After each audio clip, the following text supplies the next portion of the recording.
Assalamualaikum warahmatullahi wabarakatuh.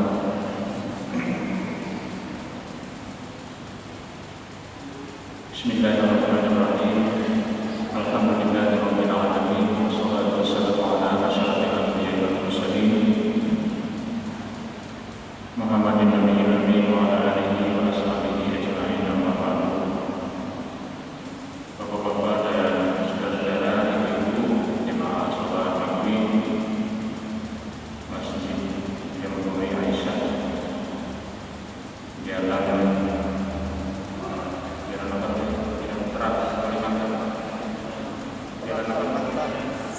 Jalan Trans Kalimantan yang dirahmati Allah.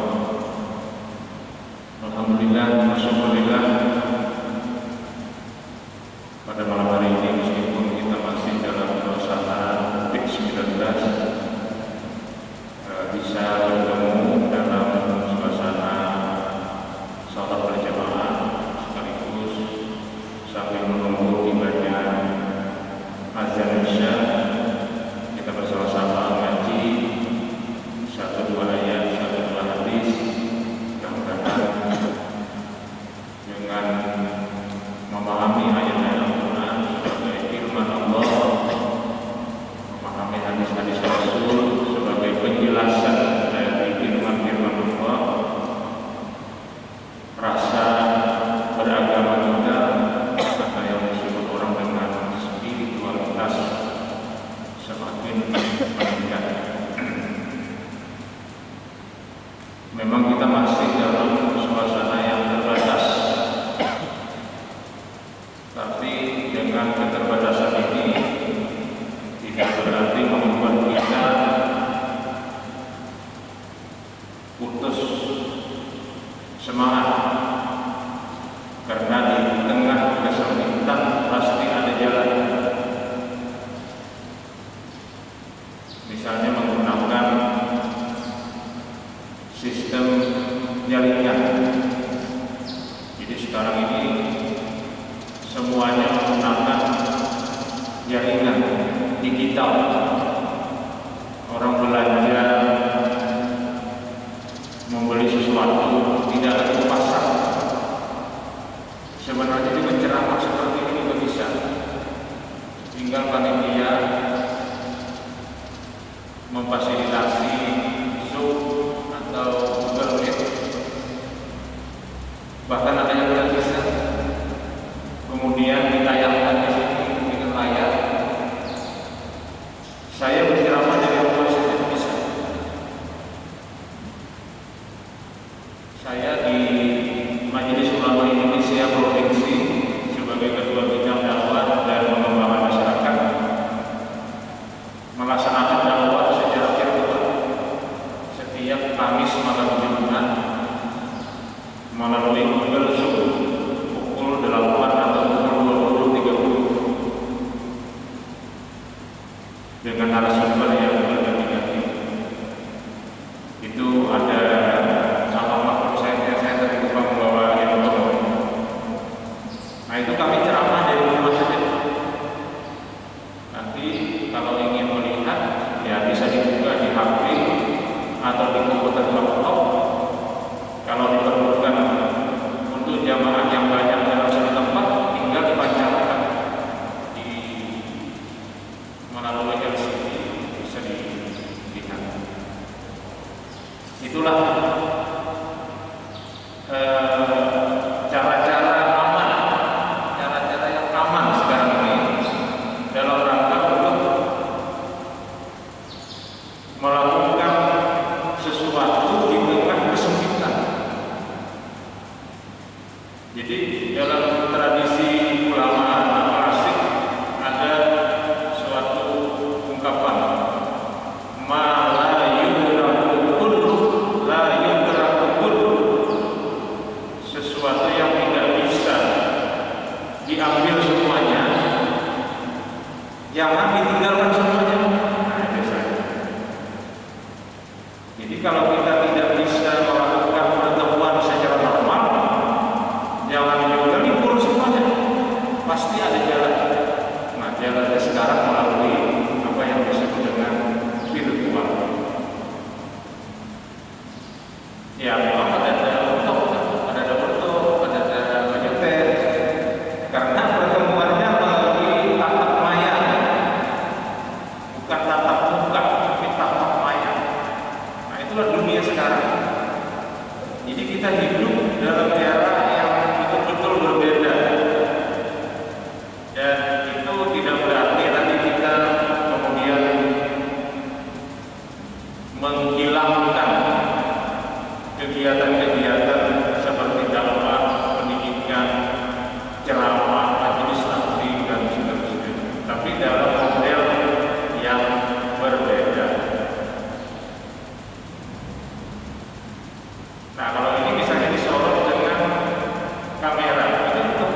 Bapak Ibu yang ingin mendengarkan ceramah tidak perlu ke masjid, di rumah saja pakai live streaming, dan itu ada yang gratisan, asal rajin ada yang gratisan. Jadi sekarang dunia begitu mudah kita melakukan kegiatan. Nah, Bapak Ibu sekalian, jadi oleh karena itu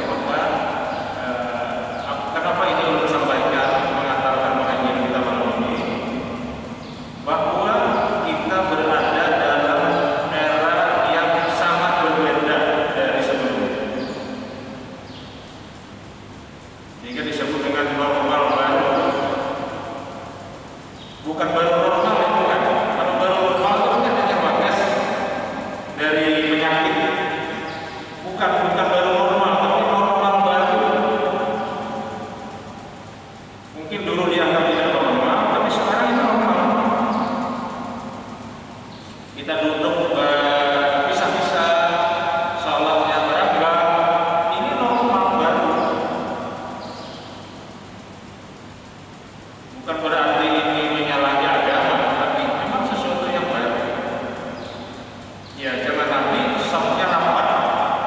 Ya, karena belum ada penyakit yang bisa menular. Sekarang kita bikin safnya renggang.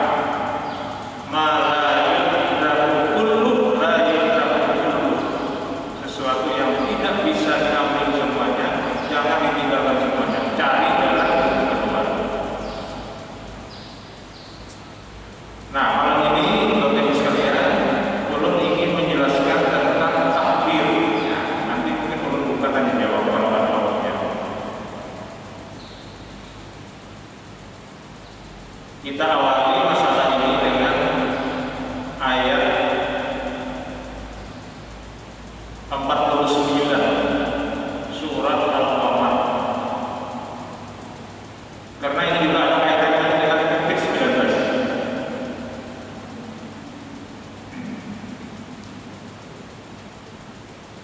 Jadi dalam ilmu tauhid yang bersumber dari Al-Quran dan Sunnah, ada salah satu bagian agama yang harus kita yakini, namanya al-imanu bil qada'i wal qadari, yakin dengan qada dan qadar. Tapi apa itu qada dan qadar? Itu sering masyarakat kita keliru memahami, karena tidak memahami dengan baik ayat-ayat Al-Quran dan hadis-hadis Nabi.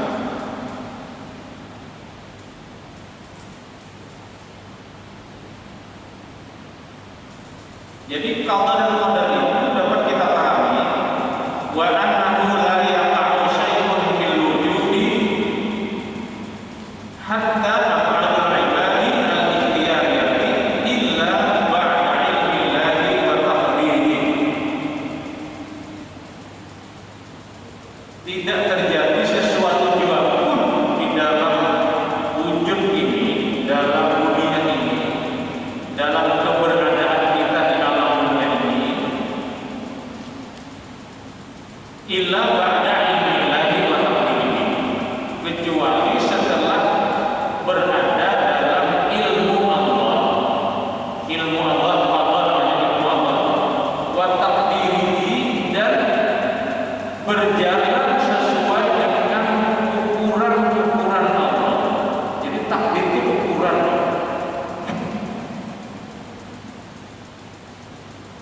Kadar itu ukuran. Berapa kadarnya?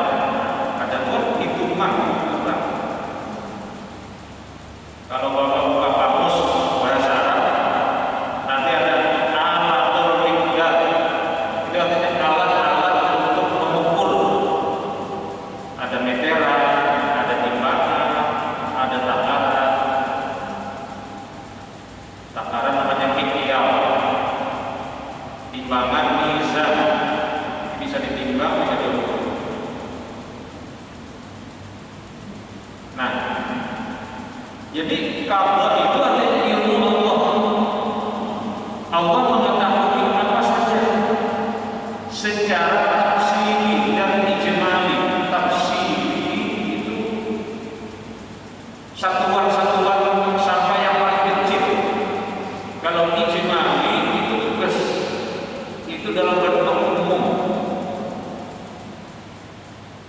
Allah tahu tahun 2019 corona merajalela, ya itu dalam ilmu Allah. Sejak corona belum merajalela, itu dalam ilmu Allah sudah ada. Bagi Allah tidak ada yang tidak diketahui.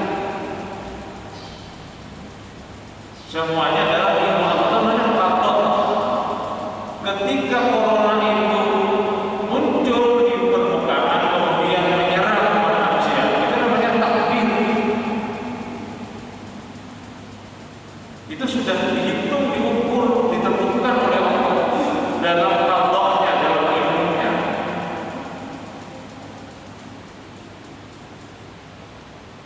Wa annahu ta'ala adalah fi qada'ihi wa qadarihi, dan bahwa Allah Ta'ala adalah adil dalam qada dan qadarnya, dalam ilmu dan takdir atau ukurannya. Jadi Allah menurunkan bala berupa corona sejak 2019 sampai sekarang. Itu Allah adil dalam keadilan Allah. Maka tidak boleh orang kemudian mencaci maki. Tidak boleh orang kemudian marah kepada Tuhan, kepada Allah, karena ini keadilan Allah. Jadi yang dilakukan apa? Yang dilakukan adalah menjalani takdir dalam rangka menghadapi corona. Jadi cara-cara menghadapi corona ini juga adalah takdir, ketentuan hukum-hukum yang ditetapkan oleh Allah, yang manusia terus mencari bagaimana cara mengatasi corona ini. Tapi ini semua dalam keadilan Allah. Nah, itu namanya qada dan qadar. Jadi orang tidak boleh kemudian tidak boleh misalnya marah-marah, bahwa ini Tuhan ini kata adil menurunkan corona pada saat bulan Ramadan misalnya, sehingga orang pada orang tarawih berjamaah di masjid. Nah, ini berarti menolak qada dan qadar Allah. Hakimun fi tasarrufihi wa tadbirihi, dan dalam qada dan qadar Allah itu hakimun, bijaksana. Kalau adil, apa bedanya antara adil dan bijaksana? Kalau adil itu Bapak Ibu sekalian sesuai aturan, itu adil. Kalau bijaksana melebihi dari aturan. Contoh, kalau orang melakukan perbuatan kriminal, atau kalau orang melakukan hubungan perdata, misalnya hutang piutang. Hutang itu kan kalau adil membayar, itu adil saja. Bila berhutang bayar. Tapi ada yang bijaksana, karena nama hutang tidak belum duit, ada yang jangan bayar, dipaksakan. Tapi dia mau tagih, dia bisa bayar, cukup separuhnya orang berjasa. Itu namanya bijaksana. Jadi bijaksana itu di atas keadilan. Dalam hukum pidana Islam itu ada namanya kemaafan. Nah, kemaafan. Kalau orang membunuh orang lain, maka itu menurut keadilan dia juga dihukum mati. Membunuh dibunuh, qisas namanya. Tapi ada nanti pintu kemaafan, sehingga orang itu cukup bayar dia dan tidak dikisas. Itu namanya kebijaksanaan hakim. Oleh karena itu, kenapa aparat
di atas dari keadilan. Jadi Allah itu adil dan Allah itu jadi bijaksana di dalam qada dan qadarnya.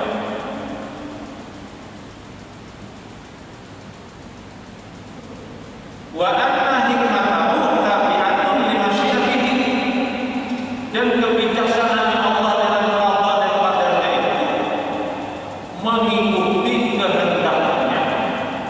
Jadi Allah itu maha berkehendak, sehingga disebut dalam sifat 20 salah satu nama Allah, salah satu sifat Allah itu adalah iradah.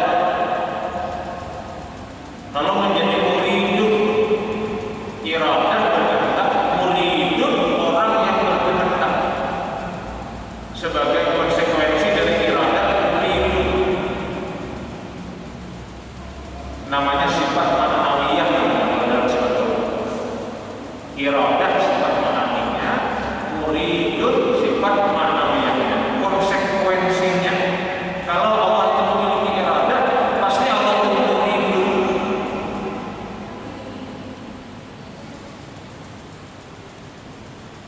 Masya'akana wa ma'lam yasha'an yakun wa la hawla wa la quwwata illa billah. Apa yang dikehendaki Allah terjadi, apa yang tidak dikehendaki Allah tidak terjadi, dan tidak ada kekuatan yang dimiliki oleh makhluknya kecuali atas izin Allah. Kita hidup ini karena Allah memberi izin. Kalau izinnya habis, ya mati. Macam-macam penyebabnya. Orang berhari kerapatan nyiro, dia mati. Tapi di bulan nyiro itu kalau dua bilang, kalau gagal ya, bukan ayu lembaran, orang pada nyiro dia mati. Nah, Bapak Ibu sekalian. Tapi anak-anak generasi milenial kalau lagi di nyiro,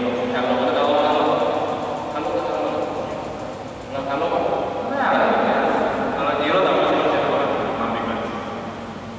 Kami nanti kalau karena bahari orang mau lampung itu penumpuknya itu disandarakan diri dia ada nyiro. Nyironya rapat tapi belakang nyiro itu tahu saya betah mana mati lah bisa umur. Nah, Bapak Ibu sekalian. Nah, sehingga di dalam ayat Al-Quran, di dalam surah Al-Qamar, ayat 39, Allah menjelaskan, Alhamdulillah kita syaitan rajim, inna kulla syai'in khalaqnahu biqadar. Inna kulla syai'in khalaqnahu biqadar.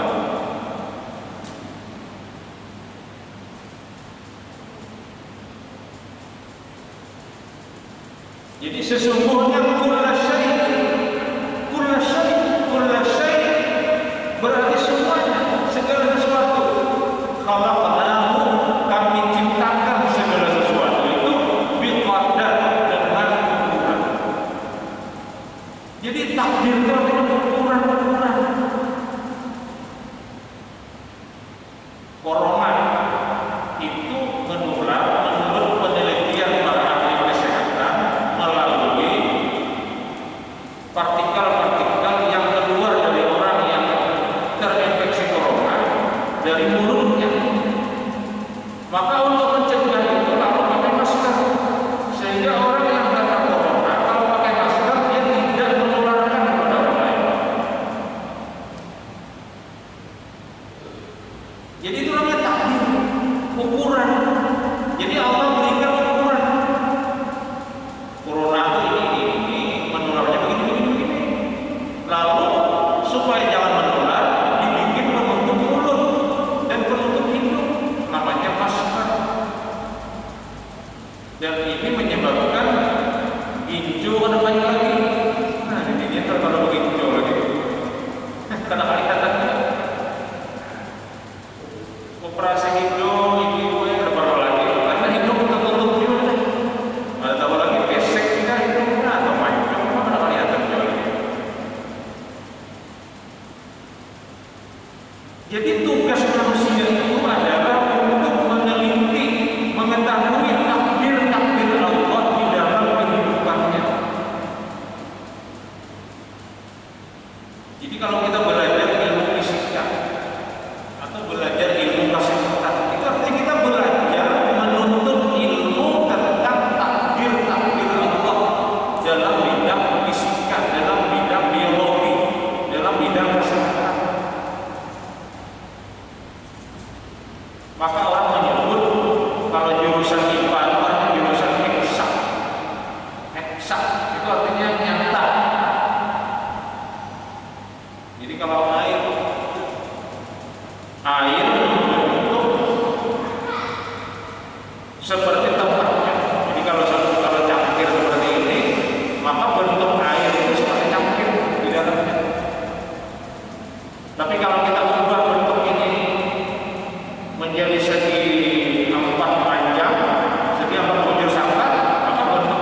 Jadi Allah menciptakan segala sesuatu dengan ukuran. Cuma itu tadi, manusia ini banyak yang belum tahu ukuran. Kayak apa ukurannya? Ada tahu tidak? Lalu kita belajar dengan orang yang tahu. Maka dalam Islam itu wajib menuntut ilmu. Karena memang kalau menuntut ilmu ada tahu. Kalau ada tahu itu tarajah takdir. Ada tahu Pak. Akhirnya menabrak takdir, akhirnya celaka. Jadi kalau kita memahami takdir seperti ini, maka hidup itu penuh dengan ukuran-ukuran dan aturan-aturan yang ditetapkan oleh orang yang ahlinya. Kalau dalam bidang kesehatan ya ahli kesehatan. Jadi kalau dalam kesehatan diamanatkan pakai masker, jaga jarak, cuci tangan. Ini takdir yang tiga nih.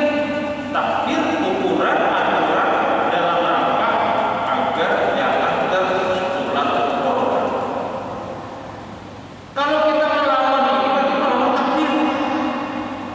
Nah ini. Karena orang banyak yang masih mendengar. Nah kada percaya corona. Cuma rasa orang kamu kada percaya. Orang sedunia kan percaya, kita kada percaya. Tak aneh gitu kan.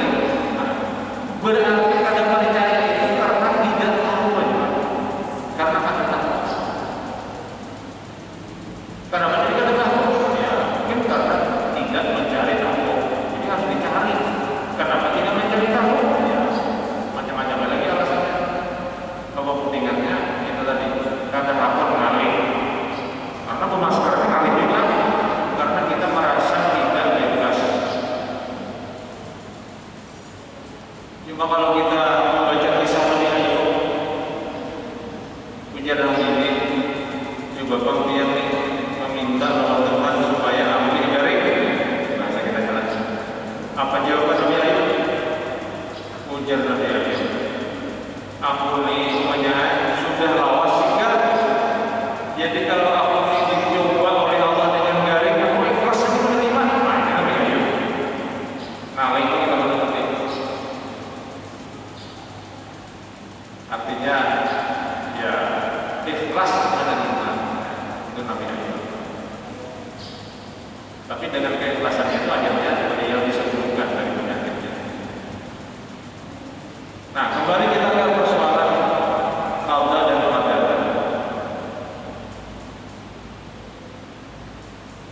Di dalam surah Al-Hijr ayat 21 Allah juga berfirman, wa in min syai'in illa 'indana khazainuhu wa ma natanazzalu illa biqadarin ma'lum wa ma nunazzilu illa biqadarin ma'lum. Tidak ada sesuatu juga pun melainkan indana khazainuhu, di sisi kami perbendaharaan.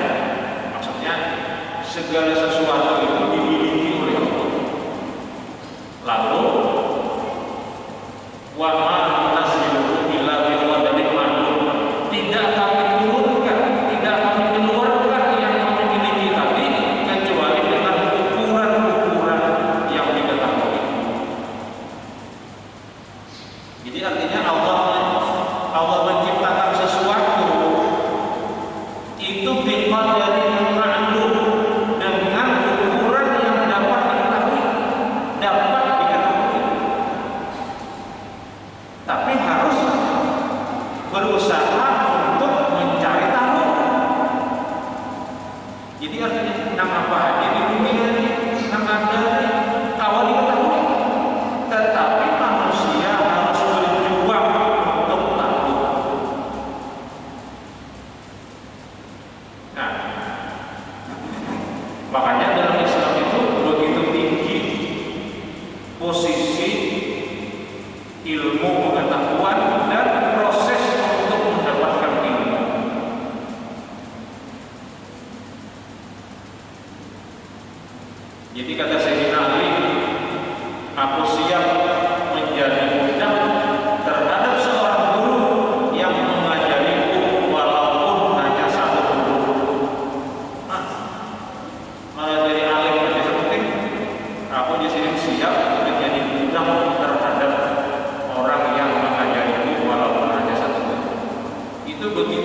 Iqra ma ana biqari, Iqra ma ana biqari.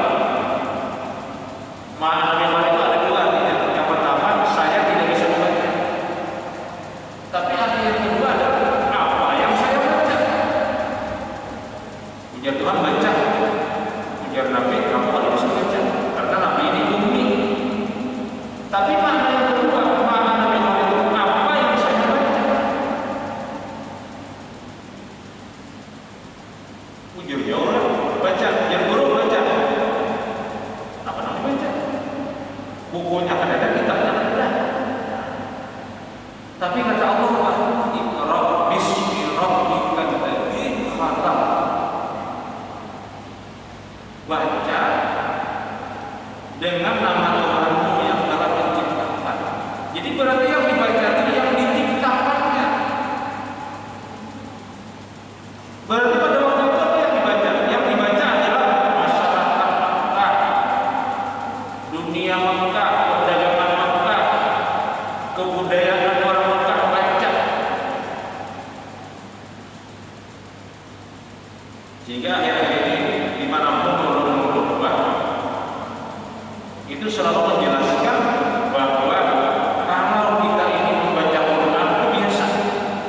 Mulai berhari kita baca Quran, sembahyang baca Quran, habis maghrib mengaji baca Quran. Tapi yang dituntut sekarang ini kita harus membaca amal ini. Baca masyarakat. Bagi para pemimpin, baca masyarakat, bagaimana kehidupan masyarakat, bagaimana cara mengatasi problem-problem yang terjadi di masyarakat. Ini untuk aparat pemerintah. Artinya tugas pemerintah membaca masyarakat di era politik tidak mudah. Satu sisi masyarakat ini ada hawa mereka takutan lawan corona, tapi pada sisi yang lain kan tahanannya bukan di rumah. Maaf ya. Nah orang bekerja di rumah ini satu punya juga. Karena kebetulan kami ini juga mengharapkan mahasiswa ribuan di Antasari. Kita menerapkan pembelajaran daring itu mulai bulan September, mulai bulan Maret, April, Mei, Juni, sekitar 4 bulan kita melaksanakan kuliah jarak jauh. Mahasiswa ini gelisah gitu. Nama-nama internetnya kan tapi latihan sinyalnya tidak ada. Ibadah pulang guru yang menjelaskannya kan tapi jelas ya. Gelisah gitu ujungnya. Nah ini harus dibaca ini. Iqra ini baca. Kalau pian baca surah An-Nur itu surah ke-30, pian kita akan menemukan ada 6 ayat berturut-turut yang dimulai dengan kalimat wa min ayatihi. Wa min ayatihi an khalaqa lakum min anfusikum azwaja. Ada wa min ayatihi manamukum bil lail. Wa min ayatihi khalqukum min turabin.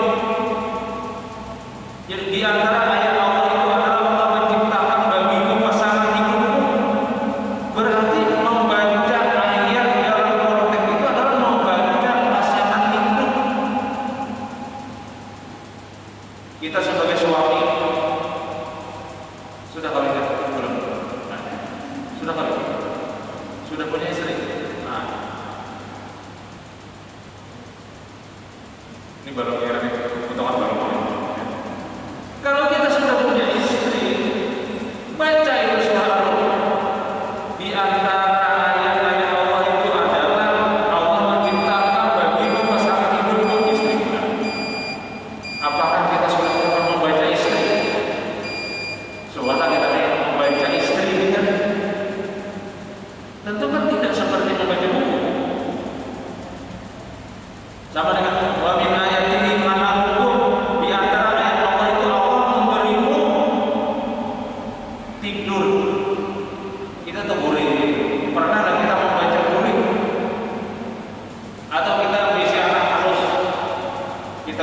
Kalau takdirnya pernah kita membaca anak itu bagaimana dia bumi, apa yang terjadi pada saat dia bumi.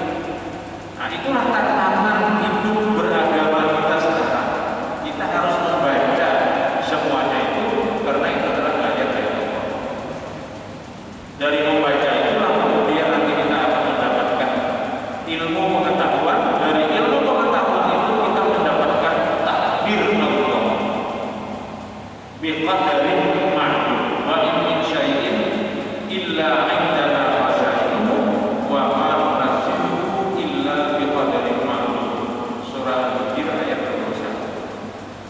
Nah, jadi dari pemahaman seperti ini Bapak Ibu sekalian, maka ilmu pengetahuan yang dihasilkan oleh manusia itu adalah bagian dari takdir-takdir Allah yang kita ketahui dan kita tidak boleh melawan takdir itu. Jadi ilmu pengetahuan itu menjadi cahaya, sehingga dalam Islam disebut dengan al-ilmu nurun, ilmu cahaya. Kalau ada cahaya, kita bisa berjalan dengan baik. Bayangkan ya, di dalam surah Al-Baqarah itu Allah menyebut orang yang munafik itu, orang yang jahil yang tidak memiliki ilmu pengetahuan itu, masalul kamasalil ladzi istawqada naran falamma adha'at ma hawlahu zahaballahu binurihim. Jadi perumpamaan mereka itu seperti mereka yang menyalakan api, tapi kemudian api itu padam sehingga mereka watarakahum fi zulumatin la yubsirun, berada dalam kegelapan dan mereka tidak bisa melihat. Itu adalah gambaran orang-orang yang tidak memiliki ilmu pengetahuan. Selama ini mungkin ilmu pengetahuan kita lebih banyak diorientasikan kepada hal-hal yang bersifat praktek ibadah. Bagaimana berwudu, bagaimana sholat, ya memang itu sesuatu yang harus kita tuntut.